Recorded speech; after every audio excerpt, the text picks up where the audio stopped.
ఇష్టమైనది వదిలిన నీకడ ఇష్టకామ్యములు తీర్చే గణపతి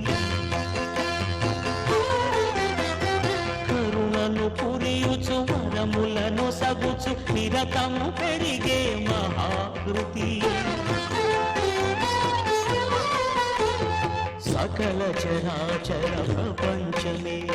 సన్నుతి చేసే విఘ్నపతి నీ గుడిలో చేసే సత్య ప్రమాణం ధర్మదేవతకు నిలుపును ప్రాణం విజయ కారణం విఘ్ననాశనం కాని పాకము